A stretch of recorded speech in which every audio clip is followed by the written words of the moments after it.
the three men in the Bible who never died. Welcome, everyone.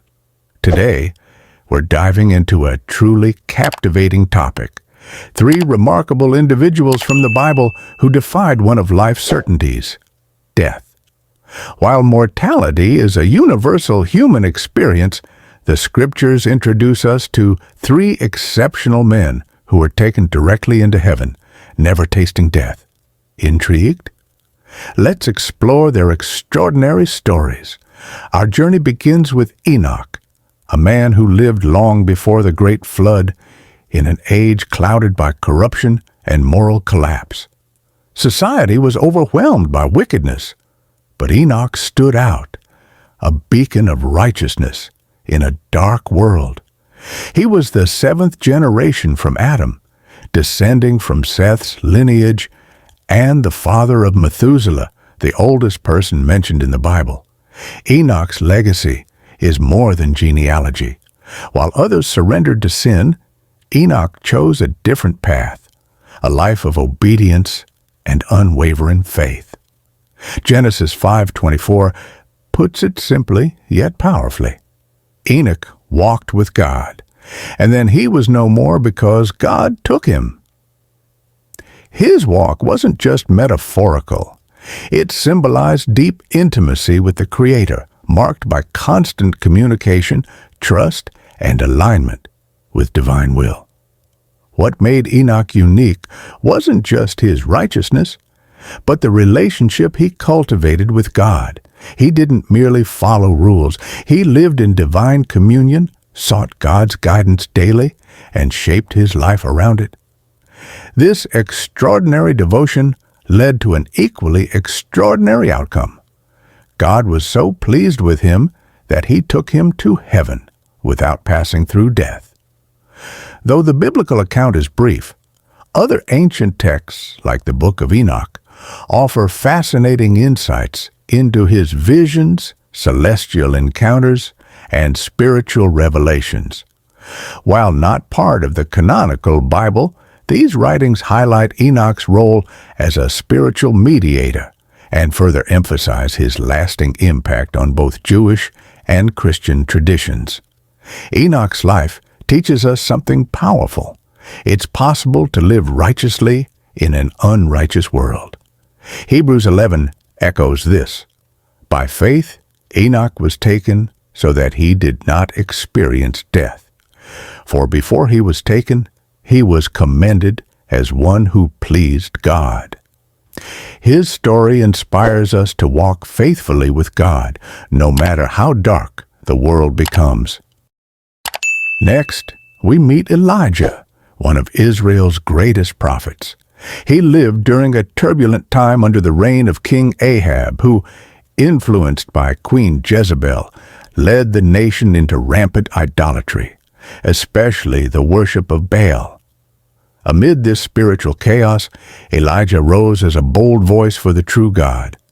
Elijah's name means Yahweh is my God, a fitting identity for a man called to confront false worship.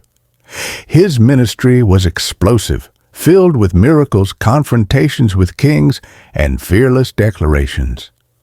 From causing droughts to raising the dead, Elijah's life revealed God's mighty power. Perhaps the most dramatic moment in Elijah's ministry was his showdown on Mount Carmel.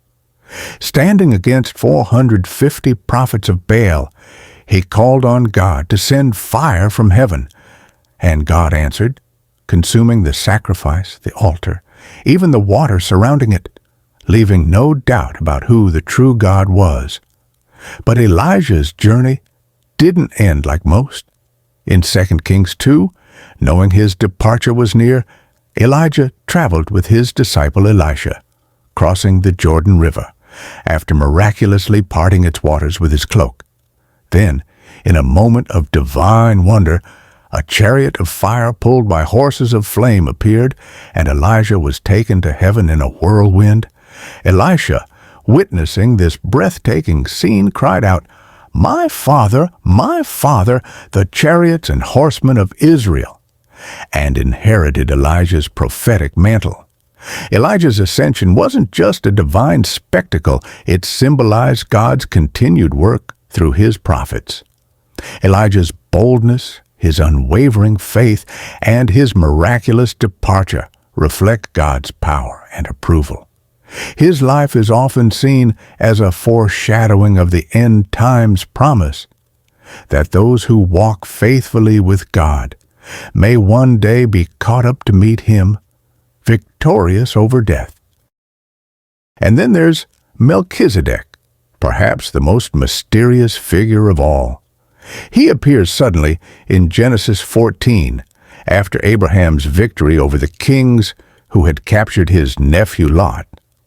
Melchizedek, king of Salem, a name linked to peace, and priest of the Most High God, greets Abraham with bread and wine and blesses him. Abraham, in turn, gives Melchizedek a tenth of everything he had, a gesture of deep spiritual respect. Melchizedek is unique, combining the roles of king and priest, something rarely seen in biblical times. But what's even more fascinating is his abrupt appearance, without genealogy, without beginning or end. Hebrews 7:3 highlights this mystery. Without father or mother, without genealogy, without beginning of days or end of life, resembling the Son of God, he remains a priest forever.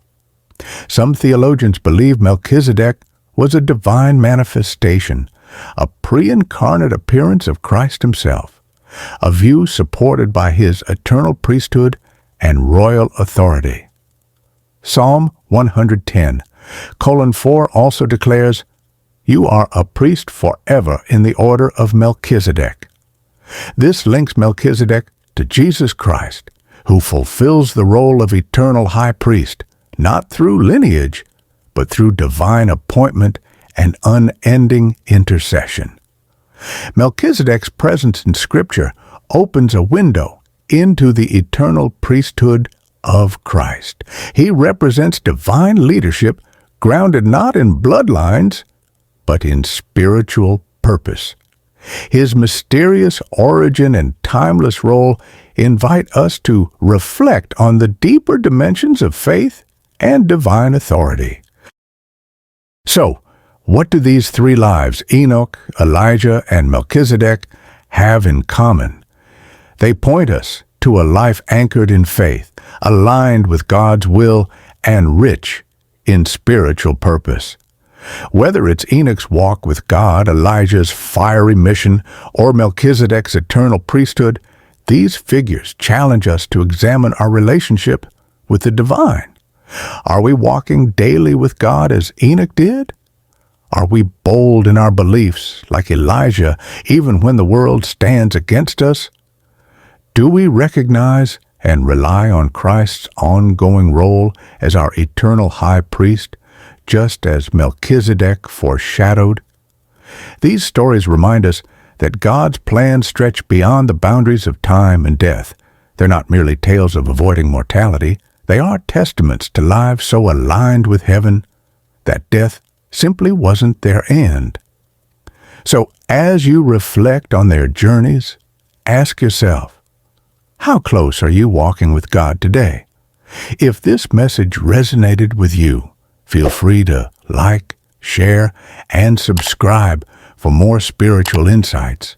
And let us know in the comments which of these three stories impacted you the most. Until next time, may your walk of faith be bold, consistent, and filled with purpose. Thank you for watching, and may God bless you.